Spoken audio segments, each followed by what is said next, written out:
Et salut les chatons, j'espère que vous allez bien. On se retrouve aujourd'hui sur Dorian Talk pour une toute nouvelle vidéo. Et comme vous l'avez vu dans le titre, on va parler de cul. Première vidéo tournée avec le micro. J'espère que pour vous le son sera bon. Dites-moi d'ailleurs dans les commentaires si c'est mieux. Et on va évidemment parler de cul parce que le cul c'est la vie et que c'est un peu l'essence de cette chaîne.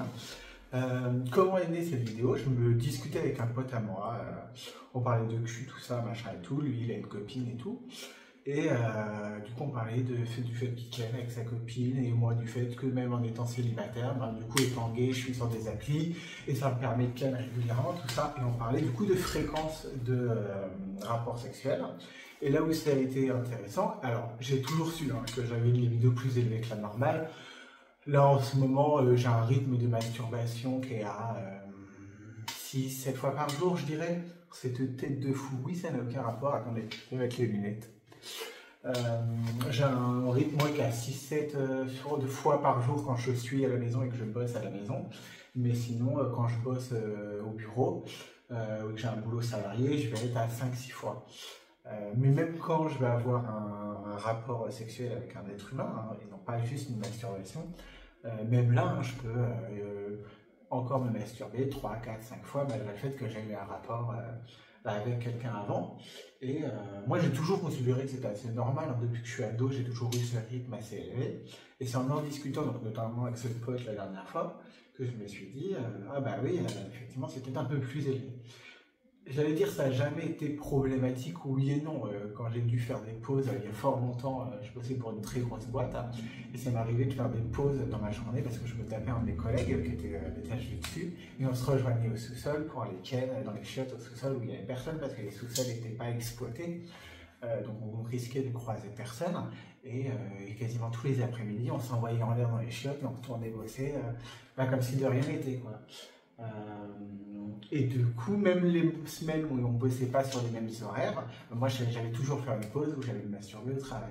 Et effectivement, devoir faire une pause sur son lieu de travail pour se masturber, tu te dis, quand même, c'est pas logique. Et c'est là que tu te dis, ouais, la vidéo est peut-être un peu forte, ce qui n'est pas forcément une bonne chose, parce que des années après, donc plus récemment, ça m'a amené à aller fréquenter tout ce qui était backroom, sauna, tout ça, où là, tu es en orgie de sexe et tout ça, et tu ressors de là, tu es lessivé, et tu sais que c'est pas bien, et que... alors dans mon cas à moi, après je ne juge pas ceux qui le font, mais dans mon cas à moi, il y avait de la culpabilité à chaque fois que j'en sortais, parce qu'il y a une objectisation du corps, où tu n'es juste un corps, et où il n'y a plus de rapport à l'autre. Ce qui a été problématique à un moment dans ma vie parce qu'un manque de contact humain plus cette sexualité là qui dans les backrooms machin et tout est très déshumanisante fait que c'était un peu difficile de trouver un équilibre humain, donc je fréquente plus aujourd'hui ce genre de lieu. J'ai réussi à trouver un équilibre autrement. Aujourd'hui, oui, je me masturbe 5-6 fois par jour, je dirais. Et je vais ken 2-3 fois par semaine, je dirais.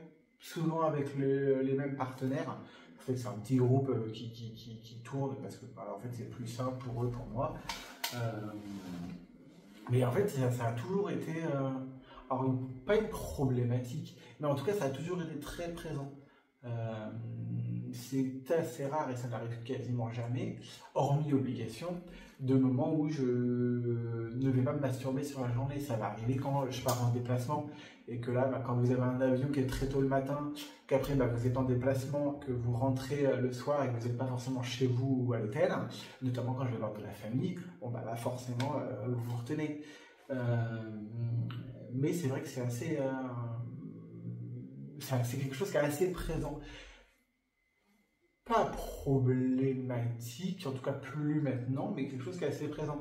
Mais en fait, c'est là que c'est intéressant, c'est qu'en fait, au départ, j'avais pas conscience de tout ça. Donc, je pratiquais seul ou accompagné, et je me posais pas vraiment de questions. Puis c'est après, en prenant le recul, j'en ai déjà parlé, j'ai fait une psychothérapie, et c'est en prenant du recul sur tout ça et sur moi-même où je me dis, ah oui, effectivement, là c'est quand même beaucoup. Je touche du bois. j'ai jamais eu trop de problèmes de MST, ça peut arriver, mais l'avantage, et je vous le répète et je vous le redis, c'est que vous testez très régulièrement. Donc moi je suis sous PrEP, donc déjà pour le VIH, j'avais réglé ce problème-là. Et après pour le reste, bah, ne pratiquant pas l'anal à l'époque, j'avais plus ce problème-là. Et quand je pratique l'anal, même aujourd'hui, parce que ça m'arrive un peu plus souvent, dans les deux sens, bah, en fait, je fais mettre un préservatif à mon partenaire, et moi, quand je suis actif, je mets un préservatif, la question se pose même pas. L'avantage de ça, c'est que du coup, vous limitez quand même les risques. Le risque zéro n'existe pas. À partir du moment où vous faites une fellation sans préservatif, il y a un risque. Alors oui, une fellation avec un préservatif, c'est pas agréable, dans un sens comme dans l'autre d'ailleurs. Ça, je le comprends. Après, du coup, forcément, vous savez que vous courez un risque. C'est pour ça que il faut aller faire se dépister. Je ne prêcherai pas le fait de ne rien faire du tout, clairement pas, parce que j'en serais pas capable, mais par contre, protégez-vous au maximum. Et rappelez à vos partenaires de se faire dépister de temps en temps. Alors, c'est jamais évident. Mais glissez-le, c'est-à-dire quand vous voyez votre partenaire, même après, des fois, en sortie d'activité physique à deux, dites voilà, en fait, on a eu des tests, on a vu comment ça se passe, machin et tout. C'est toujours intéressant de faire un rappel et à soi-même et à son partenaire. On ne sait jamais. En fait, plus de gens vont se faire tester, moins il y a de chances d'attraper les trucs. C'est toujours bon à prendre. Après, dans mon cas, moi, bah, du coup, voilà, il y a toujours beaucoup de masturbation parce que c'est simple, que c'est pratique, que c'est bien fait, qu'il n'y a pas de risque d'être déçu. Parce qu'en gros, quand vous avez ken avec quelqu'un que vous ne connaissez pas forcément, et c'est pour ça que maintenant je tourne avec les mêmes, bah, en fait, il y a quand même une chance sur deux d'être déçu ou que ça ne soit pas bien. Et c'est pas forcément lié à l'autre. Ça peut juste être une non-entente. Je veux dire, sur les applications, notamment Grindr, qui est la plus connue, on se demande vite fait ce qu'on aime, mais on ne rentre pas spécialement dans les détails. Du coup, c'est pas forcément évident d'être bon soi-même et son partenaire, d'être bon et d'avoir une alchimie dès la première fois. Du coup, c'est jamais évident. Donc, entre le fait qu'une fois sur deux, ça soit décevant, le fait que vous passez aussi tous les mythos des applications qui ne ressemblent pas à leurs photos, ça on adore. Hein. Les mecs qui ont des photos qui datent d'il y a 15 ans, ouais, on adore aussi. Bah, au final, j'ai préféré rétrécir le nombre de mes partenaires, les choisir, et ils savent hein, d'ailleurs, alors certains même se connaissent entre eux, je l'ai su après. Voilà.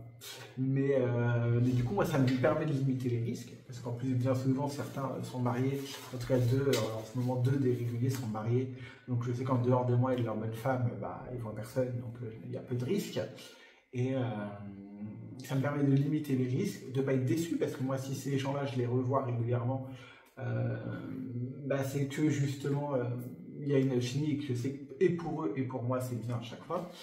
Mais voilà, il faut toujours se protéger.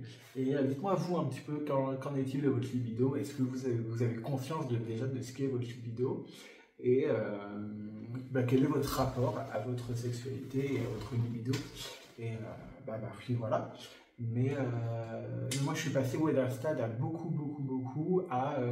j'essaie de me calmer, mais à titre perso, il y a eu des périodes où j'ai essayé de même pas de me masturber, ou du moins le moins possible, pour justement dire on calme le truc. Maintenant que je suis au courant et que je me connais, je gère beaucoup mieux le truc, c'est-à-dire que je vais avoir des périodes où effectivement je vais me masturber, je peux passer plusieurs jours sans avoir un rapport avec un partenaire sans que ça me pose problème, et je suis plus à la sur-recherche de ça.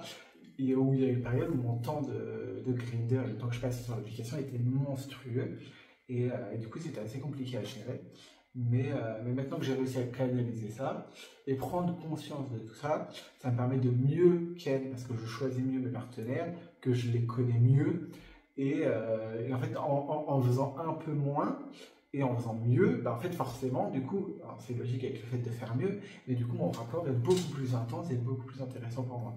Après, je continue de me masturber quand même beaucoup comparé à la normale, je vous dis 4, 5, 6 fois sur la journée.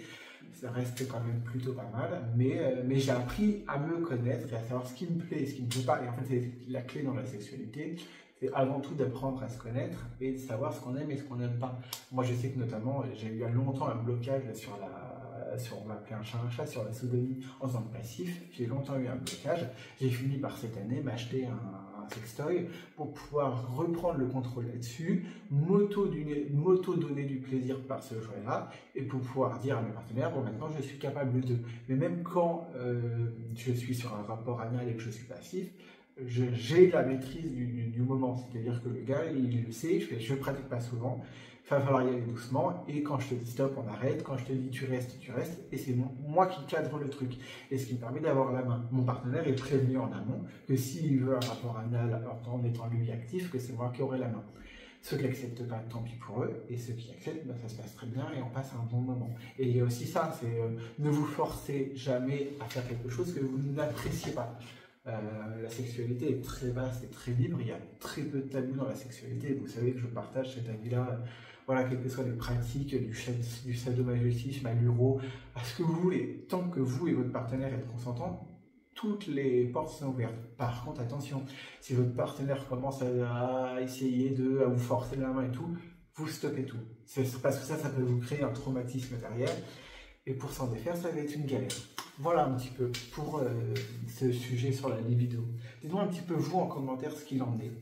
Et je vous dis à bientôt pour de nouvelles vidéos. Je vous invite à liker évidemment, à vous abonner et à mettre un petit commentaire pour me raconter ce que vous voulez sur ce sujet-là ou d'autres. Hein, ne vous inquiétez pas, je répondrai à tout de toute façon.